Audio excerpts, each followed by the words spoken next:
It's terrifying. Being a prisoner in the freedom of your own thoughts, inside the cells of your mind. It can be paralyzing to desire normalcy but feel trapped inside of your own personal horror loop, unable to move forward to obtain your goals. You fall deep into a dark abyss of depression. Defining your own depression. Moving further and further away from your hopes. What triggers your depression? Your dreams, they now have become nightmares. You've sunken into a place where your ambitions feel so far and out of reach. You feel hopeless, lost, alone, and unsure of how to get out. Searching for anything that can spark a ray of light to get you through. Your search is now over. Let's work together on removing the shame and stigma that is associated with mental health challenges in our community. Join us now and every week as we share stories of inspiration, provide tools to help you find your way through, and encourage you to continue on the path to connecting with your light within. Welcome to the Cypher Health Mates. Let's talk about healing. The Mental Health Cypher. Hello, health mates. Welcome to another edition of the Mental Health Cypher. Tonight we are going in on the metaphysics of the movie Bird Box. It has been getting a lot of buzz all over social media. Seems like I can't go a few minutes, without scrolling down my timeline, seeing some type of meme or something going on and talking about the movie Bird Box. So tonight we're coming through with a special episode just to talk about Bird Box. And the most important thing about it for me, I hope Sy feels the same way, I think he probably does, is that we're going to be joined by two very special guests. So before we even tell you who they are, I am SoulScribe Omaria. I'm the Herban Yogi, a.k.a. Sy Shanti. And we have two very special guests with us, our brother and sister from Twin Flame Radio, Brother Chris Enlightened and Sister Divine Queen. Greetings. Peace and love. Yay! I'm going to so insert sound effects and bells and whistles and stuff into it. Don't worry. That's going to be natural for me to do that with them. Welcome to the show, guys. I am, and we are excited to have you here.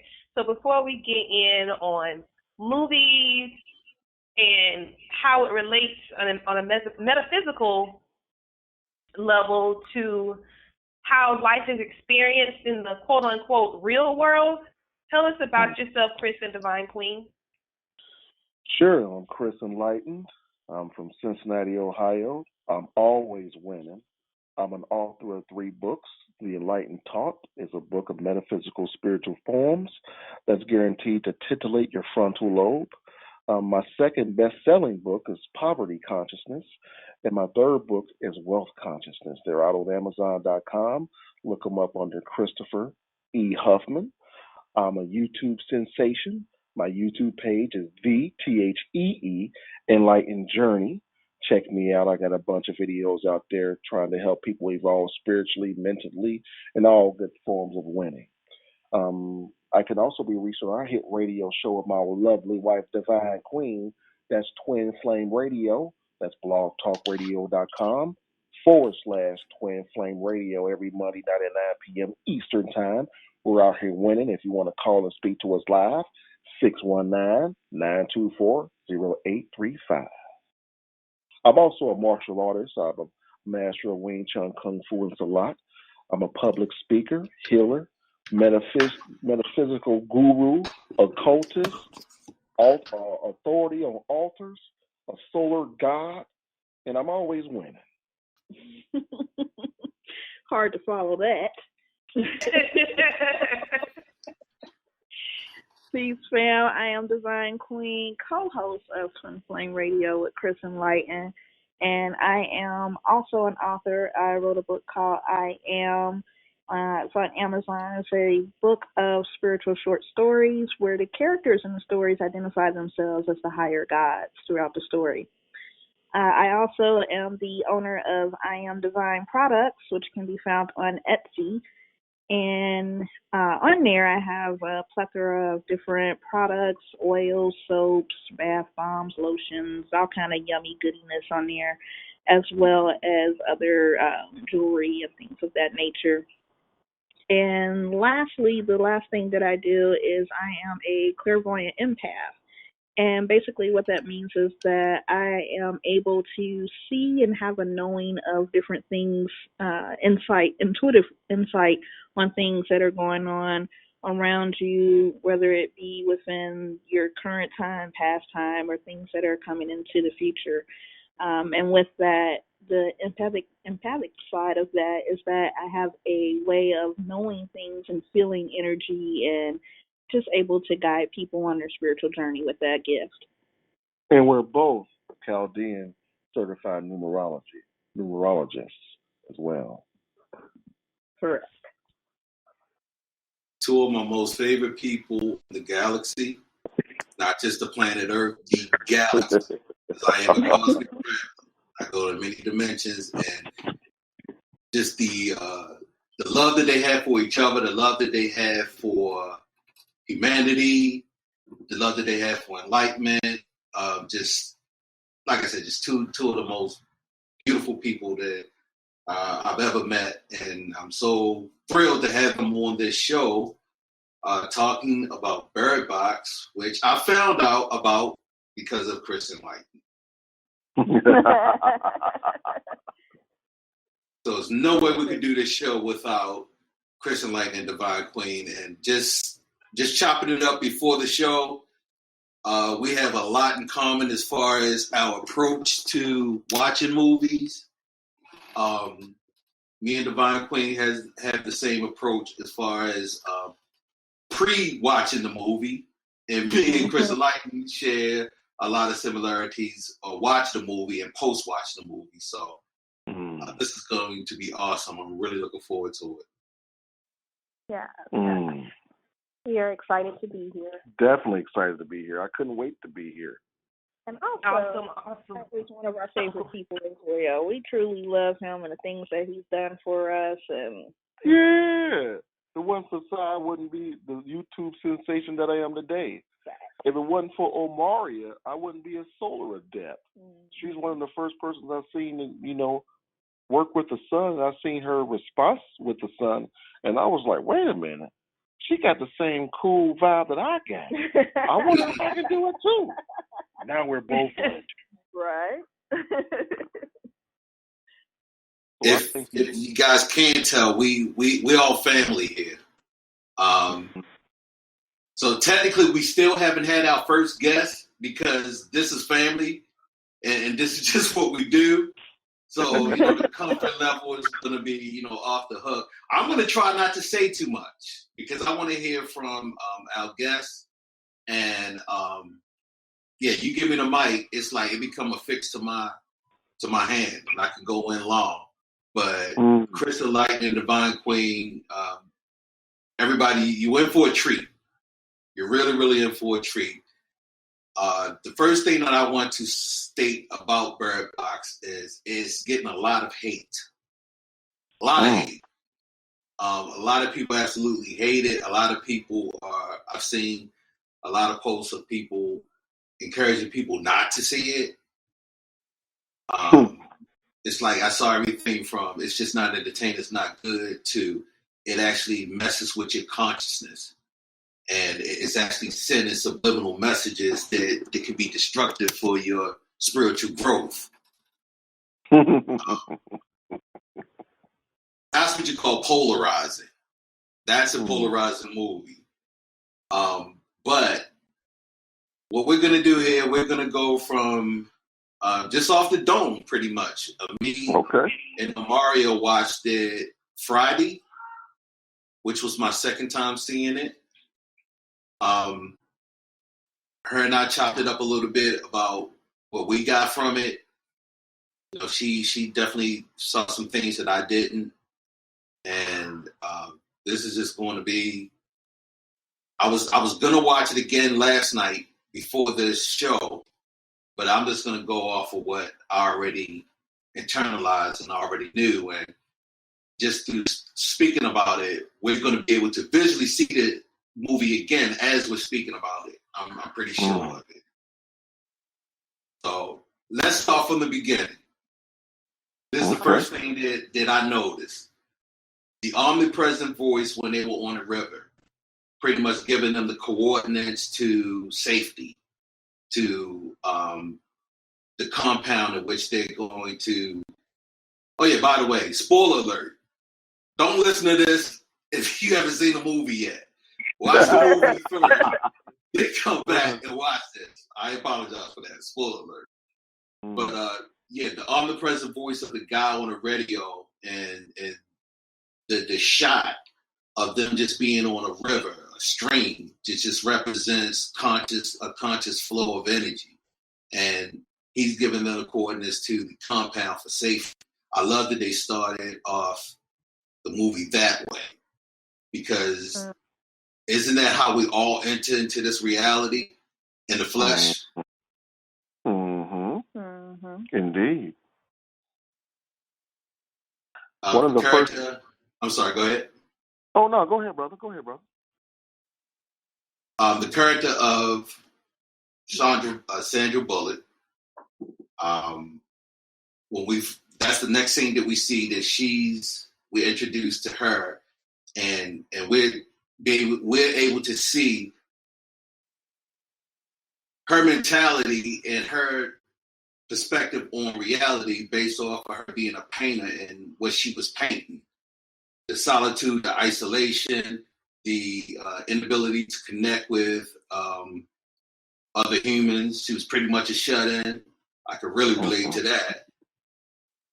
So this is the beginning of the movie. All right, let's go.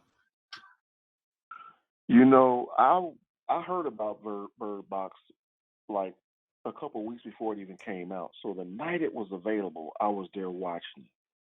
And one of the things that really got my senses up is me seeing them on that river blindfolded. And I've been on boats before. You need to see when you're on the boat. You really do. And that was like symbolic to people living their lives. How when you're living your life blind to the madness about what's going on, you have to use your other senses to navigate. And that's what I was thinking about when I seen that.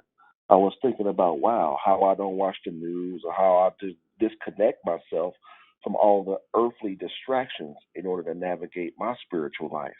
And that kind of hit home for me. That was one of the first things that really hit with me. Cool sign. And for me, with the opening scene with them being on the boat, even before the cameras went down and you actually saw them on the boat, when the movie first starts, it's the 50,000 foot view of the river going through kind of like a valley, and you see the mountains on the side. So it's like we're about to get a glimpse of this journey of like the lily in the valley. If you think about somebody having to go through the darkness and the rough time to go through all those twists and turns through the water, through their emotions, in order to reach that peak of purity, reach that new beginning that they're going to.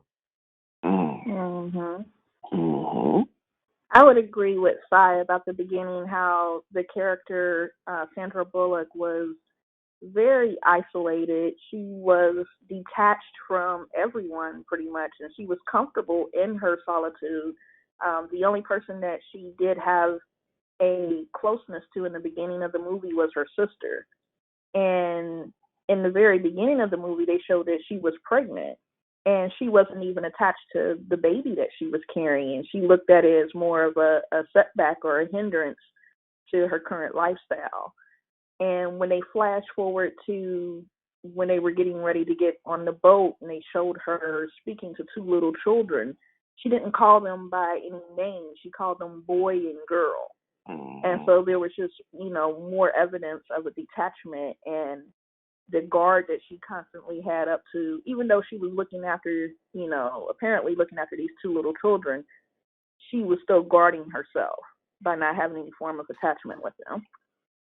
One thing I noticed about her character was her sister was real dry, and it was as if she was dry because she had never experienced love. But when the melanated brother was showing her some attention, a different light started going off in her eyes. She had a pessimistic consciousness because when he was telling her she was cute, she was like, oh, it's just because it's the end of the world. But he just kept killing her with kindness and not really physically giving her the love, but emotionally giving her the love she needed. And then when he wasn't around anymore, when he was killed or whatever, she was breaking down, but she was trying to hold firm and still stay strong. She didn't sulk like a normal person would sulk. So she had a different type of strength about her that I liked. I love strong women. I think that's a lost art in most women. But there are a lot of strong women out there these days that embody those same characteristics. And I think that movie it touched on it's okay to be soft. It's okay to be soft. Well, they kind of explained in the movie why she was that way. They didn't really go deep into it, but they did mention a little bit about her childhood coming up and how her and her sister didn't really have a closeness to their father. The father was, sounded like he was kind of a jerk and wasn't really, nurturing or anything like that. And they had more of a connection to the animals and the horses and each other than they did their parents. And then even the baby's father, he's just not here. Yeah. That was all that was mentioned of him. He's not here. It's just me. I was like, whoa, okay. So again, there was no relationship or openness formed with her at that moment. It was just, it was what it was, I guess. Yeah. It's an interesting human dynamic that what you resist persists, because when they laid the foundation of who the father is and how the baby father, kind of seemed like he was a jerk also. Sandra Bullock became the jerk to the little girl because the little girl kind of, in my viewpoint, the little girl represented her inner child. Who was still, needed to be guided, to be loved, to be shown the way. And Sandra Bullock became her father. How she was kind of like in the beginning when she was explaining this journey they're gonna go on. I need you to keep your eyes closed, keep your blindfolds on. This is gonna be so hard. This is gonna be difficult. I need you to listen to me. If you take your blindfold off, will hurt you. If you watch the movie, you notice when she's talking to both of them, she only direct the consequences to the little girl. Yeah. She'll give the directions to both, mainly the son, her son, and then she'll look right at the little girl anytime she needs to say anything that's in a way of punishment or something like that. And to me, that was like interesting how she took on the role of her father, because this little girl brought it out of her. Even when it was time for someone to watch and be the navigator, her son was like, "I'll do it." She was like, "No, I'll choose." And the little girl was like, "Wow, I guess I got to be the one then." Right. Yeah. And the little girl actress, she played that part so well because she did. I felt for her so bad. I was like, Me too. She's playing this role. She's just tugging at my heartstrings, and it made some. But Sandra Bullock is a sympathetic character also because you understand why she's doing this. And it goes all the way back to the little girl's mother, Olympia. Olympia forced her to form a relationship and a bond by way of giving her that responsibility of taking care of her child. Something happened to her. So she resented that, but she grew from that. And I think that scene that she was the little girl sacrifice herself, that's when it held the mirror up to her that that's what was happening, that she's doing that. I think all the tough love she was giving the little girl made the little girl more of a rebel, because whenever she told them to stay there, the little girl was always the first one to leave, the first one to go out, the first one to try to help. The little boy seemed as if he was coddled and he just followed directions without even thinking. He stayed in the boat. He never wandered too far. The little girl was just much more adventurous than the little boy was. I love those role reversals there. Because usually the little boy was always out there being rambunctious and not following the rules, you know what I mean? But in that case, it just seems as if the roles were reversed. Mm-hmm. But I think that also plays on who their parents were, because Sandra Bullock lived such a sheltered life. She was comfortable in her own little bubble, so she never really stepped outside of her bubble that much. And then her son was, pretty much the same way. He waited for directions. He, didn't, explore as much as the little girl. Whereas with the little girl's mother, Olympia, she was an outgoing person. It was bold for her to go out and seek help the way that she did on her own. Being pregnant, being on her own with everything that was going on.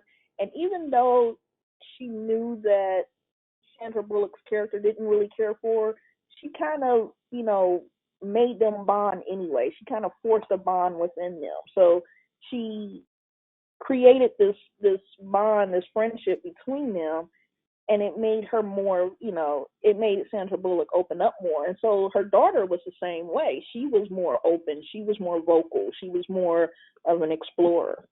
The pregnant woman, the fat one, what was her name? Olympia. Olympia, yeah. Hey, it's all good. You know what I mean?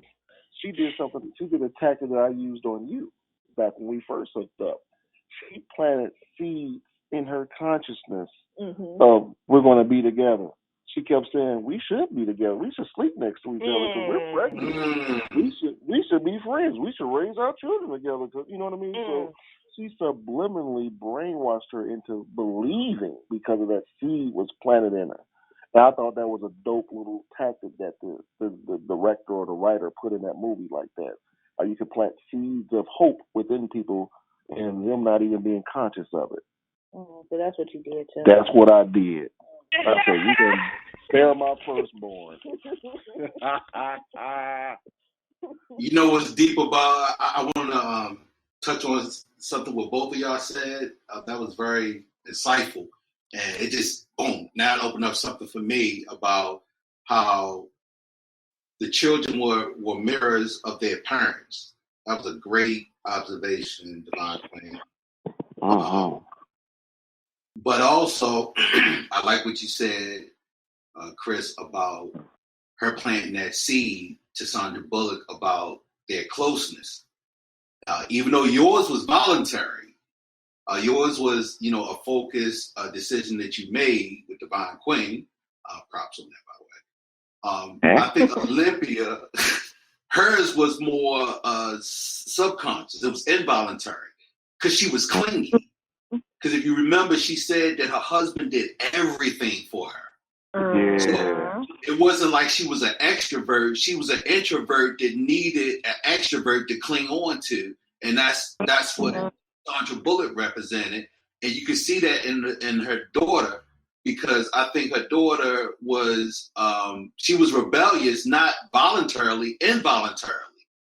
She couldn't be without Mallory, especially when she thought that she was in trouble. Her clinginess is also a love. It's coming from a place of love, because when people are clingy, they are projecting what they need the most. The little girl needed a mother. She needed love. So when Mallory, she thought she was in trouble, she's literally just going to try to save her. Another thing about Bird Box that I really found was tastefully done and very strategically done was how they had every aspect of any type of mindset that you could possibly have in that house. Yeah. They had the nerdy dude, the gay guy, the mean a-hole guy, the old lady, the old wise lady, the strong young strapping lad brother, the strong. It's like they had every type of consciousness you could possibly have, and they merged them all together. Mm-hmm. I thought that was really tastefully done. And Charlie, although his role was short, he had a strategic role into depicting what those entities were, because they never really explained what they were, but Charlie put into our consciousness what they were. These demons from old that come around to kill off humanity. And I was like, whoa, okay. I thought it was neat the way that he talked about all the different ancient cultures and how they all had the same type of energy or entities that would come around to end the time. And he recited it and then talked about how he was actually writing a book about it. Mm-hmm. But what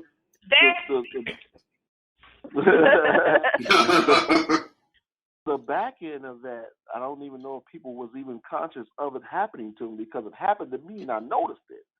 And I instantly thought, like, wait a minute, I need to start getting my act together because I don't want this to happen to us humans. So it was a subliminal push to get your stuff straight, because you don't want this to happen to you. And maybe it was just me. My stuff I feel is straight, but it could always be straighter. Oh yeah, there's always room for improvement. Yeah, always room for improvement. Yeah, that's just what I was feeling. It may not have hit other people on that level, but it definitely touched me on that level. Let me piggyback off of something that both of y'all said, of course. I don't need to give that disclaimer no more, because it's like, again, like I said, when y'all say something, now I'm seeing the movie again. Now I'm remembering parts. That's why I didn't even need to take notes on that, on Bird Box. I was going to. I'm like, nah, I'll wing it. But Divine Queen appreciate this. This wasn't in the movie. This is something that you have to look at on IMDb. Bird Box was initially a book. And I apologize, I can't remember the author's name, but they asked him, the author, about the monsters. This force, this creature, this entity that was in it. What was it? And he said, I don't know. The author, the creator of this now said, I don't know. Let's put a pin in that. So the screenwriter, what he did was he developed his own interpretation of what the forces could be through the scene where the guy that came in, the English guy,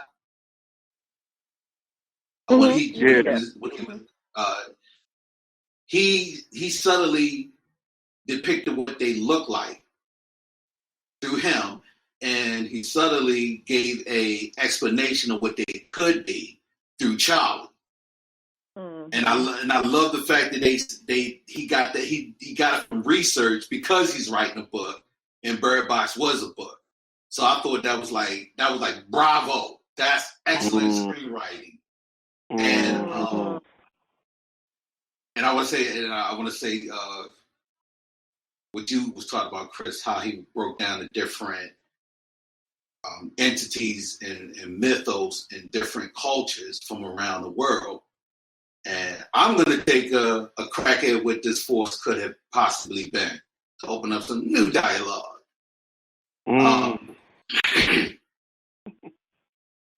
Going back to what I believe was Divine Queen was talking about, how Sandra Bullock's character, no, it was you, Chris. You said that you didn't watch the news. She didn't watch the news either, because it was her sister who had to tell her what was going on. She didn't know about the mass suicides and things of that nature. And when they played the news footage, they said that it started in Syria or Russia, something like that. It wasn't in America. It started in another country, and then it started spreading. That spread of it is indicative of what Charlie was talking about, the different cultures, the different entities. So I believe that this force was a consciousness. It was a consciousness. There was a paradigm to a fourth reality that we experienced. The third dimension, going into the third dimension. And all of these different cultures, same consciousness, linked to the same dark entity, dark energy, created this force, and it started to spread throughout humanity. So it really wasn't no thing where it was like an airborne virus, or it was a monkey or something like that that bit somebody. It was consciousness. And what is the one way that the whole world is connected simultaneously, 24/7? Social media. Social media, the internet. And one of the things that they said when they was in the house, the news said, because we had to rewind it. Me and Omaria was watching it together, and we rewinded. I said, if I'm not mistaken, didn't they say don't connect to social media when they was giving the news show? Stay indoors, no social media. I believe they did say that. They said it. I confirmed it because I rewinded. We both saw it. They said, stay off of social media. So I thought that was very telling of what this force was, because Twitter is off the hook. Black Twitter became a thing. Even in like a lot of the groups that me and Omaria frequent, you see a lot of people having these real emotions, these dark thoughts, this hatred, this anger towards things that people are saying that infuriates them. And never before have we ever saw so much change being forced upon people based off of social media backlash. You know what? I know, and I strongly believe, but more of a knowing that we live in an illusion, this matrix reality that we live in. And social media is a new algorithm introduced into our reality to offset and to program us to be a certain negative way. And I know that there's entities and beings feasting off the energy of the hate, the poverty consciousness that we have. And by this new algorithm that social media is being introduced to us, it's spreading just like that the being within the movie. But one thing that I noticed within the movie, you didn't have to be outside for the being to get you. As long as you was conscious or was searching for the being, it would find you. Because when the gay guy was up in the room watching it on the TV, on his laptop monitor screen, it affected him. Because he was looking for it. He was looking for the being. Did you peep that? But when he started really focusing earnestly on it, that's when it got him. Yep, as soon as his consciousness went to it. So, and then also, deliberately. Yeah. Go ahead, Chris. And another thing I noticed, depending on your level of understanding or your character or the amount of karma you had in you, it affected you differently. If you was like evil or kind of crazy, it enhanced that. Because some people didn't kill themselves. They could deal with it and they loved it. But they was killing other people. The so-called nice folks, the good people, they wanted to kill themselves. And it's just like how people say they don't like the movie. I just think that your level of understanding will let you see only what you believe you know. And your ego is going to fight for what it believes in. And if you believe something is negative or it challenges your way of thinking, you're going to repel it, and you're going to try to tell everyone you know your level of understanding of something. But someone like me, I never listen to reviews on how good the movie is. I like to get from my own understanding of the movie. Some people might say it sucked, and I'm like, well, that's one of the best movies I've ever seen. It's because my level of understanding, and I'm indifferent to human emotions when I'm watching movies. I don't be crying. I feel myself getting dry throat. I say, wait a minute, Chris. This is just a movie. It isn't real. Calm down. Focus on why it's trying to get you like this. Something must be about to happen, versus just start crying and getting all tied into the movie like that. I liked how I'm sorry. Go ahead, Divine. I was just going to say, I like how the entity, how you explain the entity as being a live consciousness, because the way that it chose to attack people was by, bringing out the most, sad moment, bringing up that despair and sorrow that was in their lives. It attacked their heart chakra. It went after their emotions. It tugged at, showing them their past loved ones or hearing the voices of their past loved ones, seeing people that they haven't seen in a long time and seeing the tragedy or the traumatizing thing that happened to them, where it compelled you to want to look and have that connection with them. If I had to give a name to it, go ahead, Omaria. I was going to say I agree because it exacerbated whatever was inside of the person. Mm-hmm. So whatever's in your darkness is what is kind of like light, because it shined on whatever it was that you were hiding and that you need to get over, quote unquote, to make sure that you continue to evolve. Just like with the guy when it first comes out, where people aren't dying from it, like when they were in the grocery store with Charlie, and he sees his co-worker in there, and they explain how the co-worker was quote unquote crazy, or he had a mental illness, but he was sitting there talking to him and trying to say, come into the light, I want to show you this. So are people really crazy? Is what's going on in people's heads something really wrong with it? Or should we try to explore those thoughts that we have in our mind?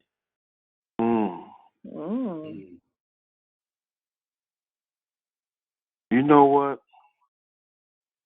I believe that there's a reservoir of consciousness flowing through our reality like the wind.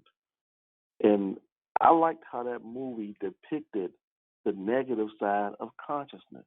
And I think that the beings were nothing more than that reservoir of consciousness turning on us. Because it didn't have a physical form, but yet it knew everything about everyone's deepest, darkest feelings.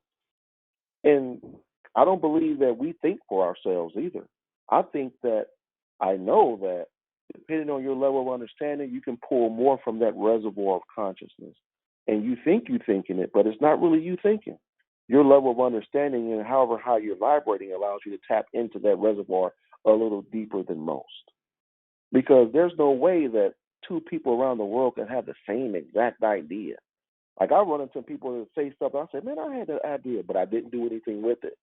So it flowed to someone else who was vibrating the same way I was at that moment in time, so they can use it. And I think that's what that being was.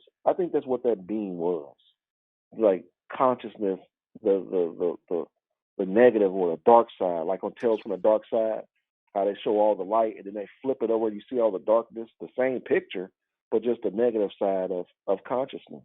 I think the being, if I had to give it a name, I would call it depression.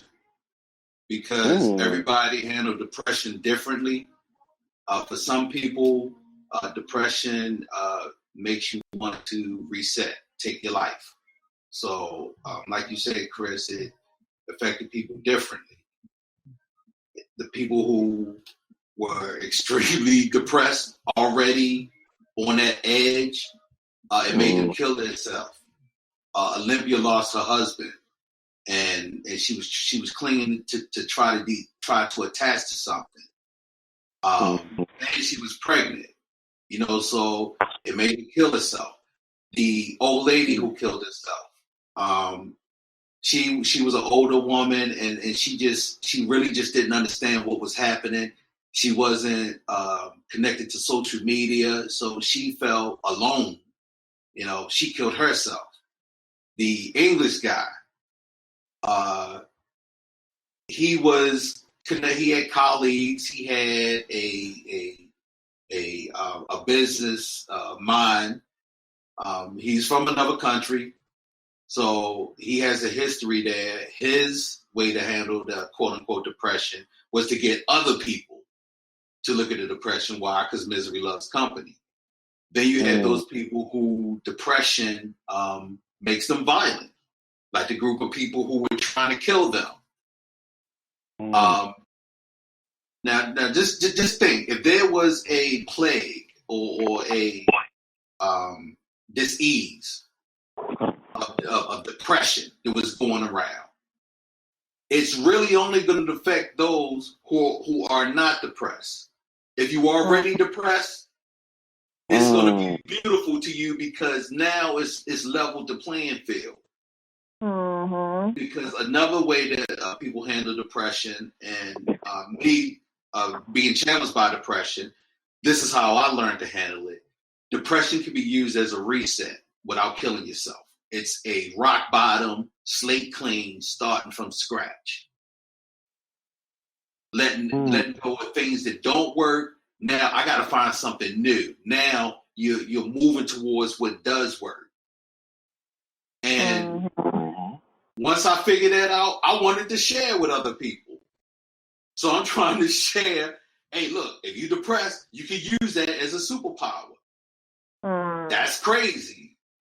And I believe that was depicted by the crazy people who attacked the English dude and his colleagues and was forcing them to see. He said they didn't have blindfolds on. Why? Because depression couldn't affect them. They was already depressed. They was already in that vibration, and they wanted to share that. And all of them described it as being beautiful. Mm-hmm. You know, another thing that I found interesting about it was the play that they used on the crazy or so-called crazy or mental people who had mental illness was that, you know, they were actually able to see something within the actual entity that they called beautiful. Where, you know, in our state of living now, we all have, you know, that one person in our family that suffers from mental illness or is crazy. And in a lot of our cases, because of the spiritual journey that we're on, we're considered the crazy ones. And it's that, you know, we're always the ones who were able to see the ghosts, who were able to see the fairies, who had a way of knowing things and seeing things that other people couldn't really comprehend. And so they took that and they twisted it, you know, and played on it in a way where they made it so that the crazy people were that. They were crazy because they were seeing something within this conscious entity that other people were afraid of and didn't want to explore. You know, I don't think enough. That was. I don't think enough people are focusing on the birds because the birds, they don't navigate through their eyes. They have to navigate through their pineal. And I believe that the birds were using signs because of that. They were able to see the entity for what it was interdimensionally, like how they see the lines and meridians that we can't see with our naked eyes, but they navigate through that. Or how they can link up their different pineals and they swarm together and fly in unison, making all these elaborate, you know, geometrical shapes in the sky. I just think I loved how they depicted the birds having a different type of mindset than humans. And they used them to be like the alarms. I thought that was pretty deep. It was pretty deep, especially since we don't see with our eyes, we see with our mind. Our eyes are just the portal of energy that allows us to receive the energy through our eyes, and then the images are interpreted in our brain. So, and when the blindfolds was how they couldn't see, but they could imagine. And the birds also, for me, represented a higher state of consciousness, because the birds were looking at or sensing the beings from a bird's eye view, from a higher perspective, and that's why they was able to feel the approach of the entities before it actually manifests. And another thing, the reason why I believe that this entity was a entity of depression was Sandra Bullock's character wore a lot of blue. Yes. She wore blue right up until the part where the brother opened up her heart chakra and she began to slowly start accepting the yin and the yang, the inner child of herself as her children. That's when she started wearing different colors. But up until that, she was wearing blue. Olympia, the little girl's mother, she was wearing blue. The little gift that she gave her, the little toy that she gave the girl, that was blue. She had the blue coat with the fur around it, you know, representing a bluebird. Bluebird in stories represent depression. And blue itself is also another way to say depressed. And just the opening of her painting and her paintings, the isolation and the people. Her sister said, I see a lot of people who are not engaging. You know, that's also a depiction of depression. Well, as I started watching the movie and started, after all the characters were developed, and they kept flipping back to them being on the boat, I couldn't help but wonder, how did everyone die? Where is everyone else at? And then I realized I'm just waiting to find out how everyone's going to die. And then I really got a connection with the brother, but I knew he was going to die, but I didn't want to believe it. Yeah. So when he died, it really touched me more than anyone else. It did. That one touched me too, because not only because he was a good person, but you know, like most people, we all root for love, and they were able to, you know, create something in the midst of all this chaos. And love is, in my opinion, and probably in most people's opinion, is the highest form of, you know, energy and magic that exists. And so for you to be able to create a loving environment, although it was so much chaos and craziness going on, they were able to form this strong bond between them. And when that was broken, you know, it was like a little part of you was broken as well. It was just like, no, I don't, you know, and you were holding out hope that maybe he did get out of there until you saw what happened, and you're just like, screw it. Right. I got to play Angel's Advocate. Hold on. I'm sorry, Chris. I got to play Angel's Advocate. You did, bro.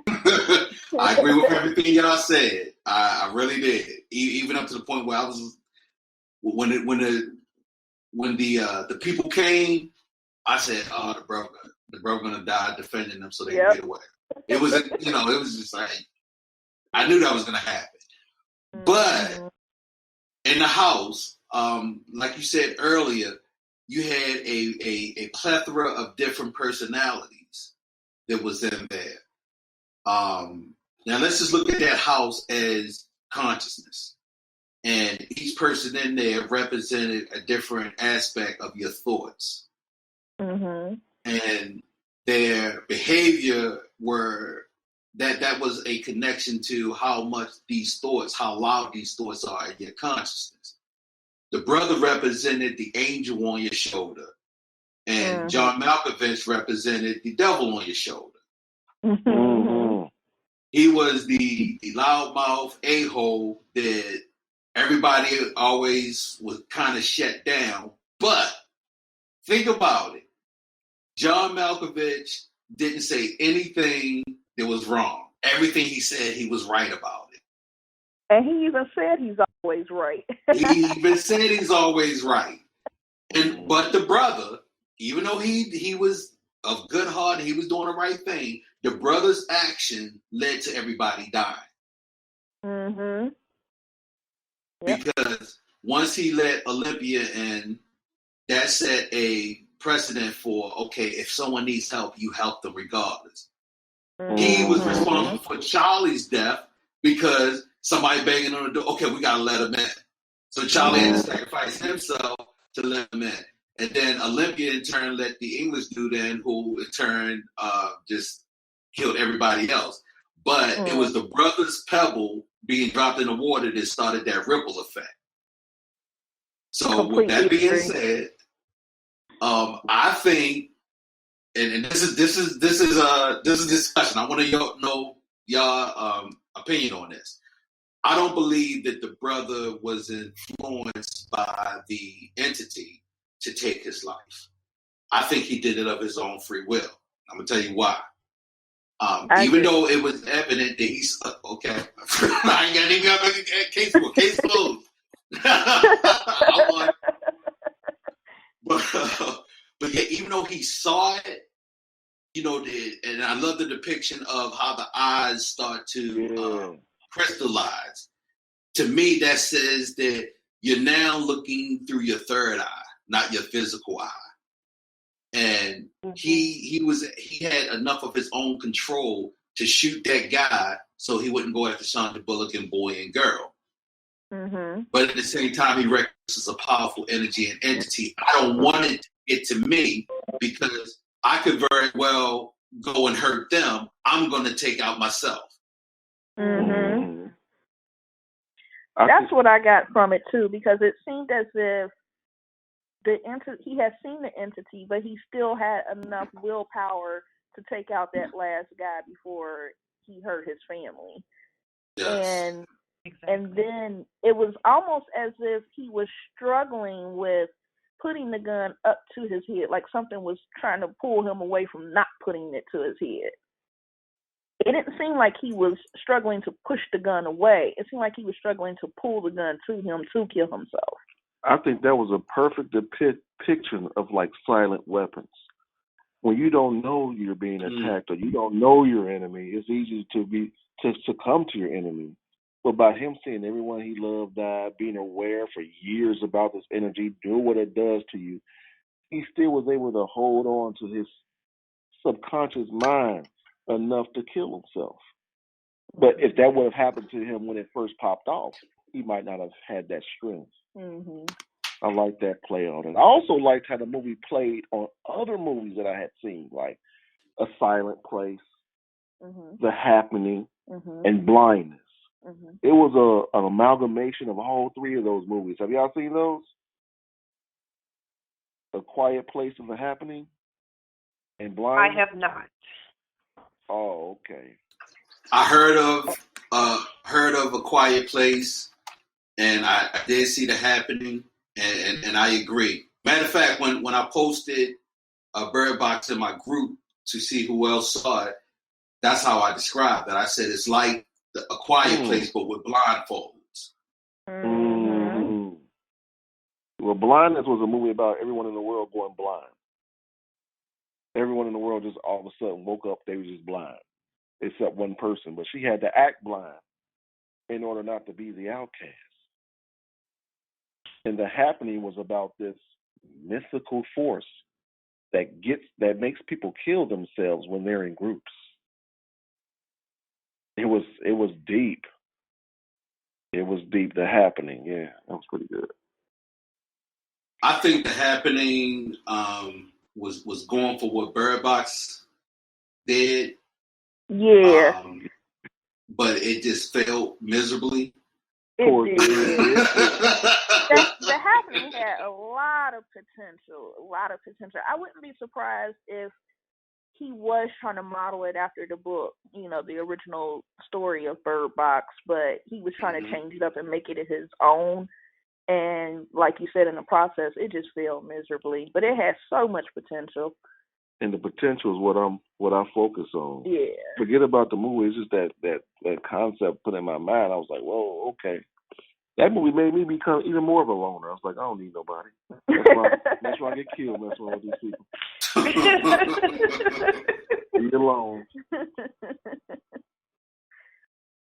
But in the movie Bird Box, John Malkovich character didn't get a lot of the attention that I thought he needed. I thought he was an excellent character in that movie. And, he was a jerk and everything, but, when he realized what was he knew something wasn't right about that guy, the English guy that they let in the house. And when he realized what he was doing, even though he didn't care, or he said he didn't care about anyone in that house, because in the beginning when they went to the grocery store, he insinuated that, let's just stay here. And they said, well, what about the rest of the people in the house? And he was like, forget them. They lost out. So he always put on this facade like he didn't care about anyone. But when it came down to protecting everyone at the end against the English dude, he, pretty much gave his life to try to help and save the rest of the people in the house. Did y'all notice the most peculiar thing about that dude? When he came in the house, his eyes were clear. Mm-hmm. And he had to pull out pictures that he had drew of the being in order to get infected. Mm-hmm. So he had the ability to suppress the being and pull it out at will, but no one else had that ability other than him. You know, I think his trigger was I think his trigger was the babies. Mm-hmm. Yeah. He was about to draw another picture, and when the baby started crying, that's when his his third eye opened up. That's what I was gonna say. I think that he was always crazy, but he was playing this role that he wasn't, because when they let him in the house, he just kind of like darted in and he said, I gotta pee. You know, when you're running from an entity or something that you've seen is killing people, and then there's other crazy people out there trying to make you see it so that you die or go crazy or whatnot, that wouldn't be my first thing on my mind. You know, I would begging to come in or whatever. Your pants would be wet. Exactly. I wouldn't care about that. You know, and he seemed to be kind of, playing his role or kind of in control the whole time. But as soon as he saw the baby, he heard the babies crying and he saw them, it was as if, the recognition of new life coming in was something that triggered, that takeover for him. They played a game with our human programming with his character. Mm-hmm. They put him in a suit and tie. Yeah. He can't be crazy. Mm-hmm. He's a businessman. He's someone with status. He has an English accent. Yeah. Yeah. He's well cultured. Yeah. He's the most interested man in the world. He bowls overhand.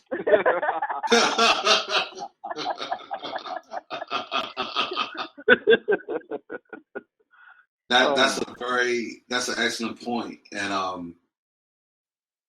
I just had a thought I wanted to share. What Divine Queen said. I lost it. About him being triggered by the babies. Right. Being triggered by the baby. He was about to yeah. Thank you. Are y'all familiar with the term nihilist? No. A nihilist is a person who believes that humanity serves no purpose, that they are a virus, and they pretty much just want to see the world burn. I believe the movie also spoke about the nihilistic aspect of society, because if you're already influenced by this entity, this consciousness, and you're not affected by it, it's a weeding out process to get people to see. Either they're going to join or they're going to commit suicide. But either way, it's a cleansing of the whole planet. Mm-hmm. And I believe that's what that's why I triggered that dude, because a baby is the hallmark of the beginning of life. Yeah. So to get the baby on board with it, it was important for him, not just one but two of them. Mm-hmm. Because when he came up there, that's the first thing he said. He was like, yeah, can I see? And then he said, thank you. He said, they're beautiful. Thank you. Mm-hmm. But how would a baby even kill themselves? Right. He didn't want the baby to kill themselves. They don't have the consciousness of loss and grief and, their greatest fears. That's what adults have. Mm-hmm. So he wanted to, have the clean slate of having that baby already be indoctrinated into this new way of thinking, this new thought. All the people who don't belong are going to be exterminated. But almost like a visual baptism, almost. Yeah.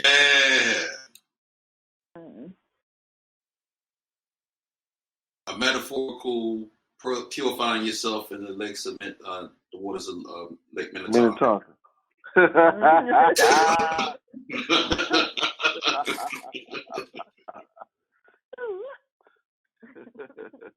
Peace and blessings be upon Prince. Peace and blessings. Mm-hmm.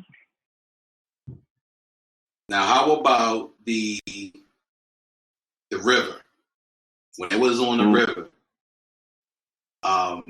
me and Omaria was looking at, because they was giving times how long they've been on the river.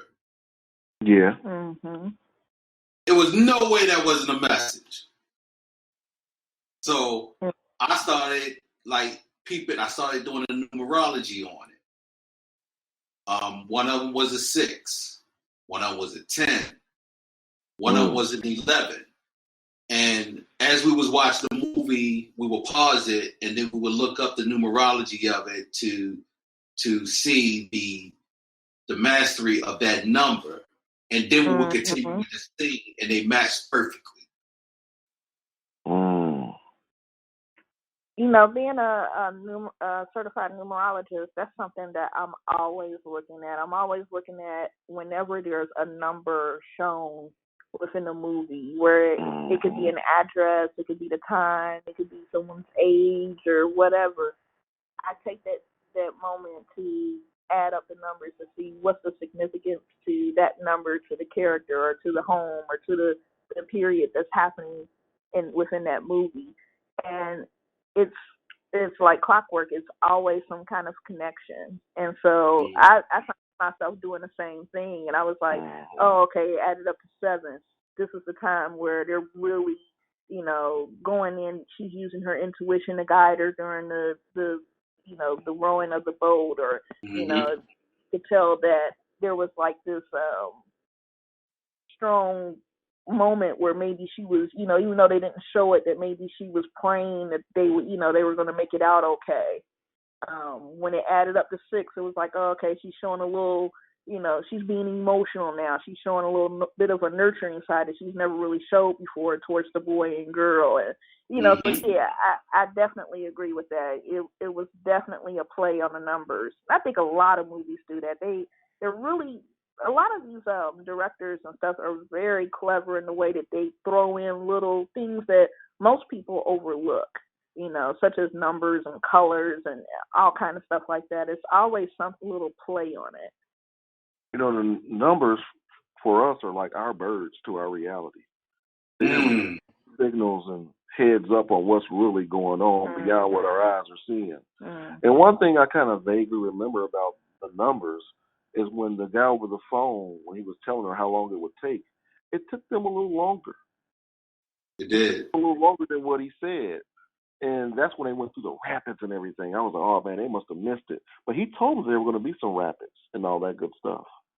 I think one of the reasons why it took them a little longer is because she stopped. Oh, okay. She did stop and get out. Okay, I forgot about that, yeah. Then she had to run in with dudes she had to hack up. Yeah, that too. That too, yeah. I liked how when the little girl was looking for her and then she got dragged and they made it seem like the... Oh, yeah. That was so funny. Remember Fright Night when the bouncer got hit and was drug on the floor? Right. That reminds me of that scene. Oh, man. I love that part. That was a funny part because I know it was made to, I'm not going to say that was their full intention, but I know a lot of people thought that the entity had grabbed her. But I was laughing, not at, you know, if that was the case, it was just how she looked. She was just like a rag doll. She was just like a rag doll, just like dragged. Rag doll. That little boy was just playing. He was like, I told her to be running off like no daggone fool until that woods. I stay right here like you said, Mama. Right. You know, something interesting that you brought up was the part where she had to run in with the crazy guy on the river. And it was weird because at that point in the movie, you didn't know that some people could see it.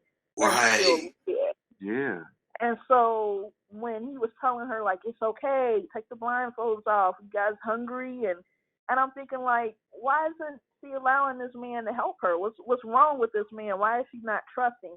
And because he had already seen this this guard that she had up throughout the whole, beginning of the movie so far, it just made me think that, wow, she's really, holding tough and her, holding up her guard. She's not even allowing, this man to help them when they're, obviously in need of help.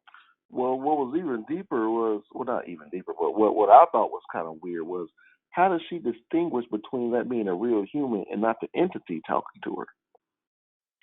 You know what? I was like, go ahead.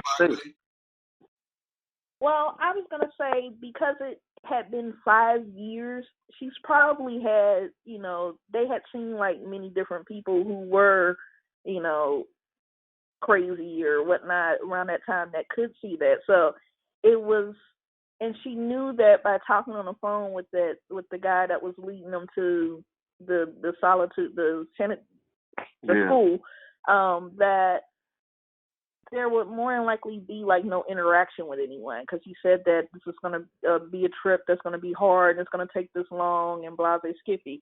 If there were people along the way that would help them, then wouldn't that be something where it would have been known within the story, or other people would have known about him, or he would have said something like, well, maybe you're going to this place, but stop here for lunch first, or, I don't know, something. But it just kind of seemed like there was a knowing that she knew that he wasn't right. And it could have also been because, you spend most of your time not seeing with your eyes, that they were learning to be more intuitive with their actions and with their reactions of people.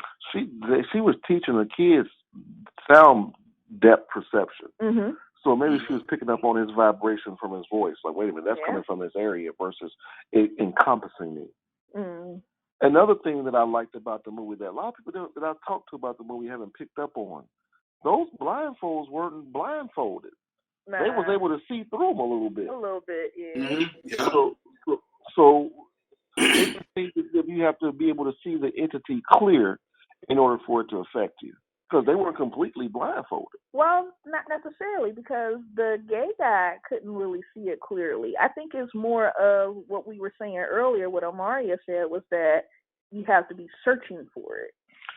Well, the gay guy he didn't have a blindfold on when he was looking at the monitor. Yeah, but the monitor wasn't a clear monitor.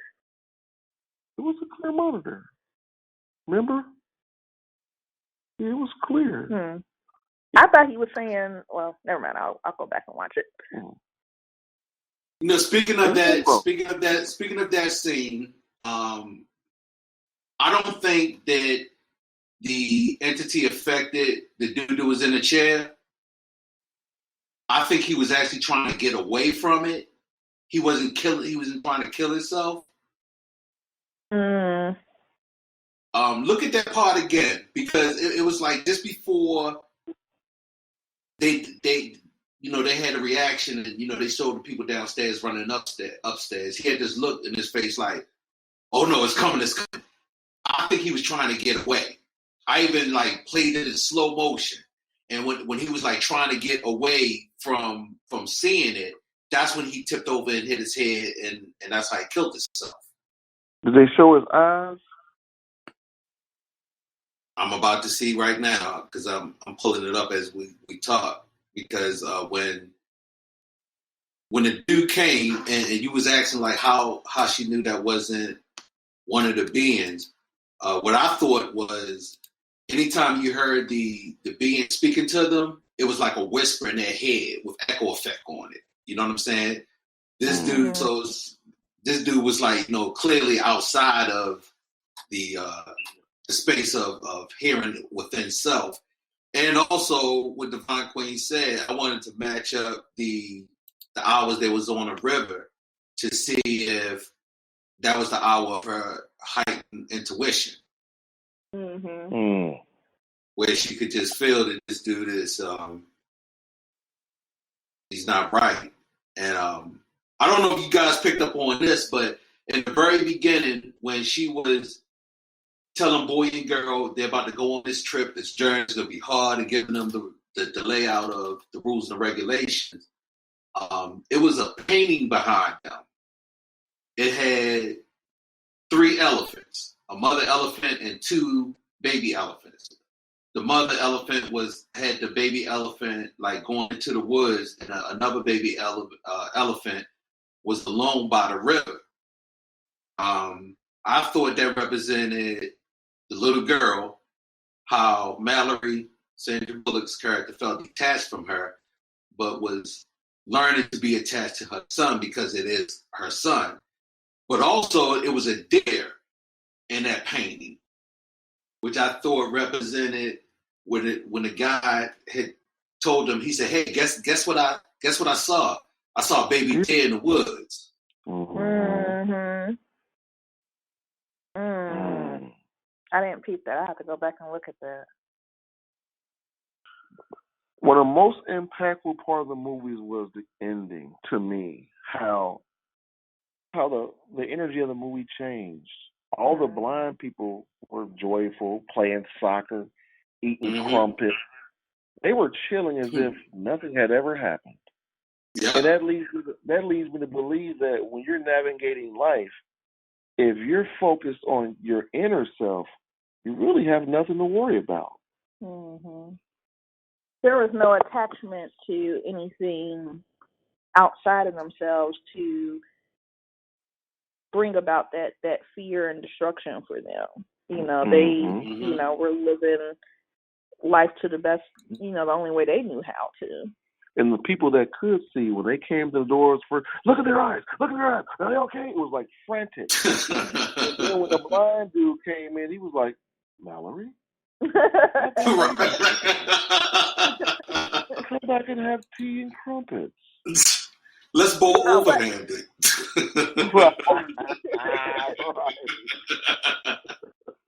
What I liked about that movie was that it was realistic in the fact that every movie that you see, whenever it's like an end of the world or some kind of thing like that, you never see like what happens to the handicapped, what happens to the blind people, what happens to the people with mental issues. You never see any of that stuff. You always see, it's like the same characters always in the same movie. People. Yeah. Right.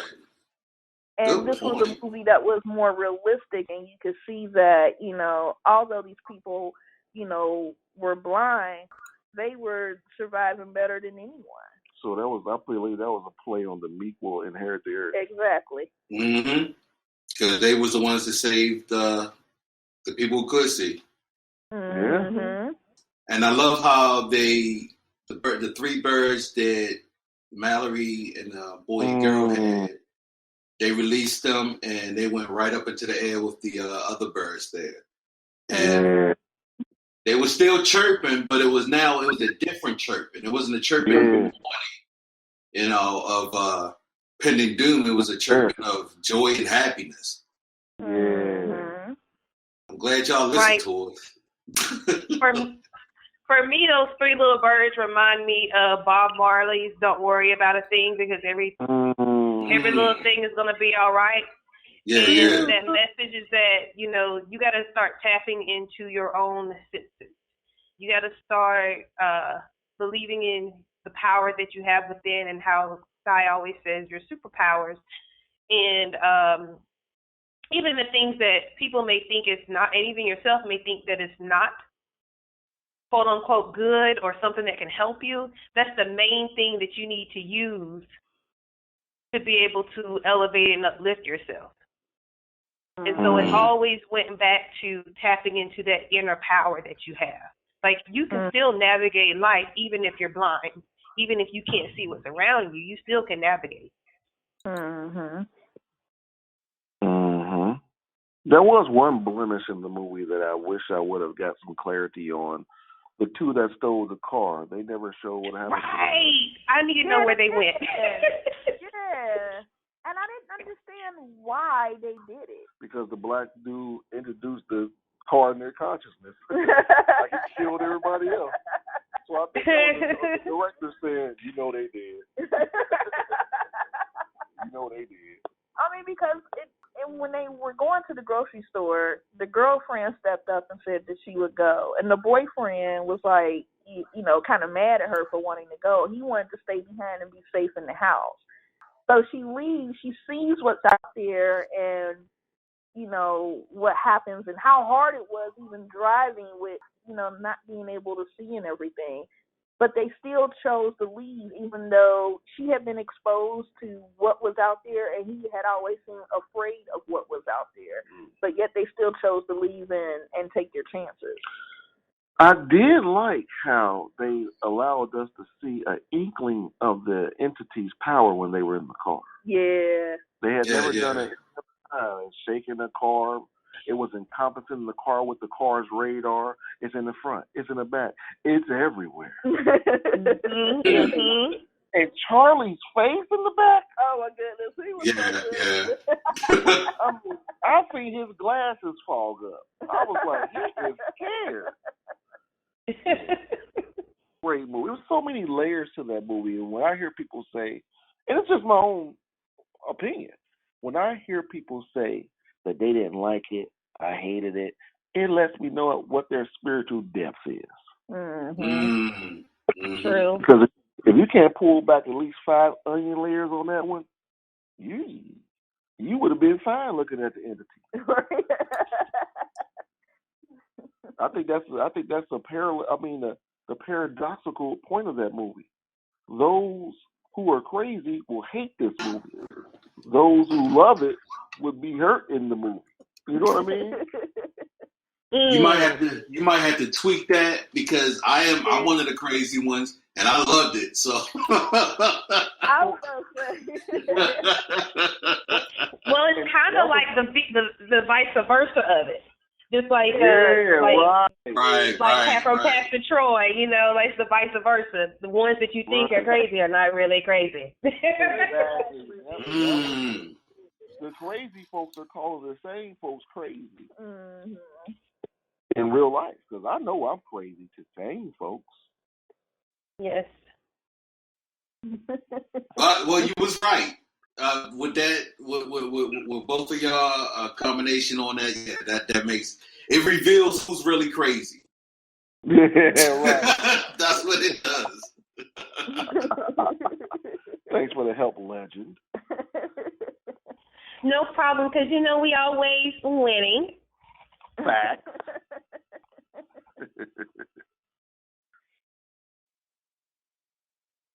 Okay, check this out. Let me share this. I had to do it because I knew it had to be some kind of symbology when the guy attacked him. Why Sandra Bullock was so on point about that. I did confirm that, because I'm looking at it right now. They was on the river for 14 hours, which is 5 in numerology. And the 5 is extremely independent in mind and soul. She is an adventurer and a risk taker who has a hard time staying in one place, in one job, in one house, or in one relationship. Change is absolutely a necessity, and yet the 5 is surprisingly loyal. The 2 and the 6 are the most harmonious relationship numbers, but either one will, when temptation is strong enough, cheat on his or her partner. The 5 can adjust quickly to pretty much anything coming her way, and that includes work and environment. On top of that, the 5 is usually tall and good-looking, charming and charismatic, all qualities that support her in her career, and they really want you to partner up on this site.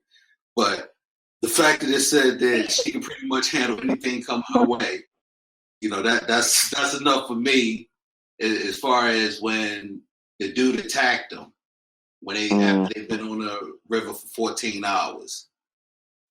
And I'm a life path 5 too, by the way. Just want to let y'all know. Oh goodness. When that partner word came up just now, he had to throw it in there. I think also, being that it was a 1 and a 4, making it 5. See, she had already set up that foundation on the rules before they got on that boat. And that's what that 4 represents. They had to stay on their square. And then she had to take her power of the number 1 and what she knew to fight off that man. Mm-hmm. Because she could have easily been like, okay, y'all, we can take our blindfolds off. But she had to stay within that box and remember that, hey, no, we can't take our blindfolds off. Then let's fight them off. That's And exactly she had the what I was tenacity going of with that. using 2 different weapons. Say it one more time.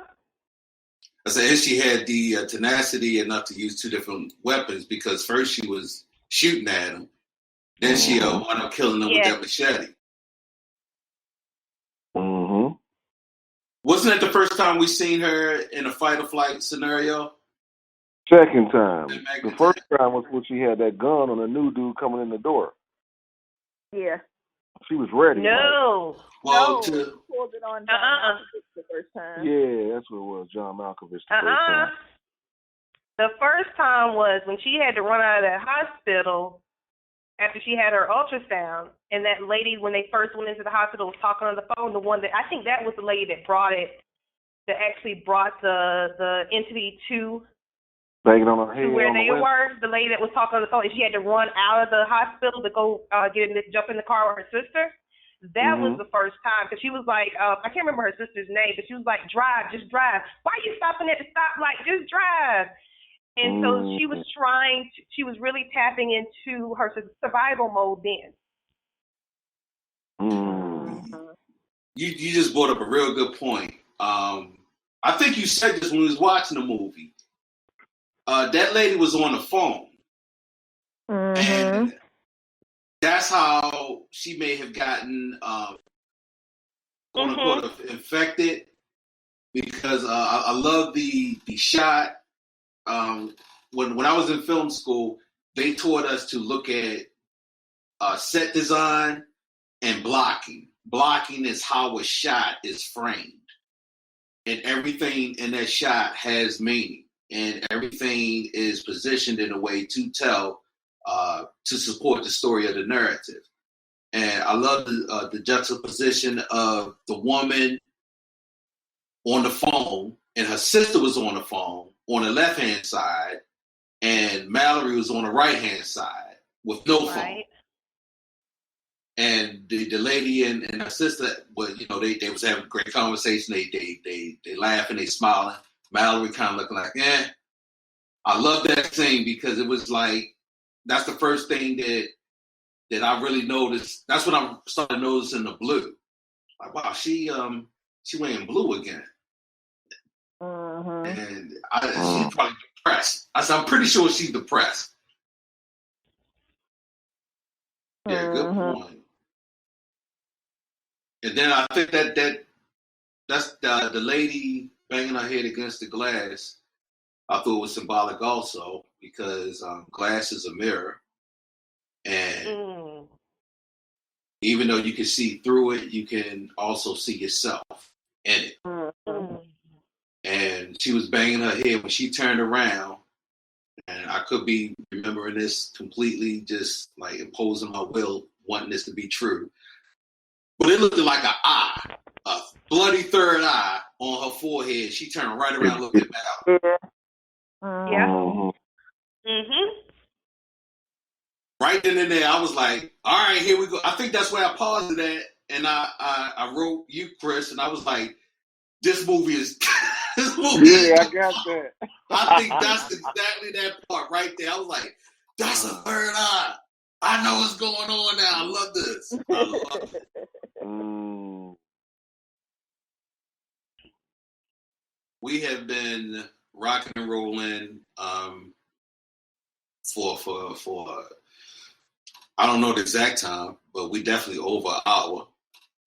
So this is a special show. And it's also going to be the first show of the year. So what a great way to bring that in. Omaria, I'm going to let you do your thing. And in just a minute, I'm going to allow our, I'm not going to call them guests, our family to have any kind of final words, any wrap-ups you want to do about the movie, and then we're going to remind everybody where they can get in contact with Chris Enlightenment and Divine Queen and their amazing services, amazing products, amazing websites, and just get some of this amazing energy that they got. All right, family, help me. As y'all can see, if you haven't seen Bird Box yet, it is full of many spiritual gems that you can use on your path and your journey into really connecting with yourself, connecting with the people around you, and how you can tap into your own gifts to help navigate. So before we go, I want Chris and Divine Queen to give us their final thoughts on how this movie Bird Box has affected them personally and how they can use it, or whatever you have to say in regards to the movie. Sounds good. The movie Bird Box touched me deeply. One thing I realized about myself, and I'm imploring the people listening to this show, is to navigate through life differently. Focus more on how you're feeling and what you're feeling inside versus what's external to you. Sometimes when you, through the Bird Box, what I realized is what we see can mislead us and can be our demise. But when you tap in and create a bridge or marry what you see versus what you feel and surmise your own view of reality, you'll be able to navigate this life a little bit better. You have to create a bridge between what's real and what you feel. And what I would add to that is that the movie Bird Box taught me that just like how a birdhouse is shaped, it's a wooden house with one hole going through it. There's only one way to see out. What I got from that was that you don't want to spend your life trying to break everything down by what you can see visually, but by using that one inner sight that we have, that third eye that we have, that intuitive knowing, that ability to go within and seek the answers that we all need by feeling and having an understanding. So just like the name of the movie Bird Box, you have that one aerial view that you can see. And that aerial view for me was the third eye. Man, if y'all don't do a YouTube channel breaking down movies, y'all doing humanity a disservice. Appreciate that. Thanks, bro. Thank y'all. I want to go my little 2 cents in about movies. A lot of times directors and writers, I gotta say we, because I am a writer and a filmmaker as well. We all draw from the same reservoir of consciousness, like Chris said earlier. Ideas are universal, they're etheric. And a lot of these ideas come with so much instructions, they just looking for a vessel to be receptive to receive it. So many times directors and writers will make movies and it'll affect you in such a deep way, profound way, and that wasn't in their intention. Or someone may get something from the movie and the director like, wow, I didn't look at it that way. That happens commonly because it's just the energy of having ideas and creativity is coming from a source that's beyond our experience, beyond our knowing, and beyond what we can see with our physical eyes. So I believe that anybody that taps into this energy of creativity and ideas is bringing forth new thoughts of worlds and dimensions and realms that may or may not exist, or foreshadowing realities that will exist. And it touches people in many different ways because it's bigger than just the creator of that content. So just like the writer of Bird Box didn't know, I found it interesting when someone asked him, well, what is these monsters? What are these creatures? And he said, I don't know. That resonated with me because that's an idea that he just got from the ethers. He don't know. It's up for interpretation. It's up for our own consumption as the viewers to be enlightened by it and come up with our fill in the blank parts of a lot of these movies. And I think that's why I'm gravitating towards making movies, because the message of my creativity comes from the ethers. It comes from beyond my knowledge and understanding sometimes. And just to create something that can help people to tap into their own creativity and pull out information from themselves that they may not even be aware or cognitive of, is amazing. It's an amazing practice, and it's magic. Mm-hmm. Perfect. That's a beautiful point you made. Mm-hmm. Because it really points to the fact that your mind, your consciousness, truly creates your reality. Mm-hmm. So before we go, we want to have Master Chris Enlightened and the leading lady, Divine Queen, share with us one more time how you guys can contact them, check out their services and their books, and find them on their show, Twin Flame Radio. Sure, I can be reached on my email, thechrisenlightened, THEE, chrisenlightened @gmail.com. My YouTube page, youtube.com. Search for The Enlightened Journey. You can reach me on Amazon. All my books are there, my best-selling books, The Enlightened Thought, Poverty Consciousness, and Wealth Consciousness. If you're in the Cincinnati area, I do private Wing Chun and Salat lessons. I'm really reasonable, and I can turn you into a spiritual weapon. I'm also a certified numerologist. You can reach out to me through my YouTube page or my email, and I'm always winning. I also do consultations, 30 minutes or an hour. If you feel a need to learn how to win and you need some help in that area, I'm here to help you. I'm also known as the spiritual bully. So I am Divine Queen, and I can be reached through email at iamdivinequeen@gmail.com. And you can reach out to me there if you would like to schedule a consultation or a reading. Again, I do clairvoyant readings. Also mess around with cards, tarot, oracle cards, and things of that nature. But my favorite is to do intuitive readings. Also, I have a book on Amazon called I Am, written by Divine Queen. You just type in my name and that'll pull it up. And you can find me on Instagram at IamDivine_Queen or on Facebook as Divine Queen. And I, too, am also on Instagram under Chris Enlightened. I just opened up a Twitter page under Chris Enlightened. And we're also, if you want to reach out to us live, we're every Monday night, blogtalkradio.com/Twin Flame Radio. We've been off over 3 years now. We have a plethora of shows out there that will help you grow spiritually and help you out relationship-wise as well. Every Monday night at 9 p.m. Eastern. 619-924-0835. Winning. And that's the Cypher, folks. Thank you, Healthmates, for joining us. Thank you again, Chris and Divine Queen, for being with us tonight. And we will see you guys on the next episode. Peace and love. Thank you. Peace and love. It's fun. And if y'all show this, if y'all show this show a lot of love, we might can entice them to come back and do it again for another movie. We're set. Yes. We're already there. As many as you need us, we here. No, that was my leverage.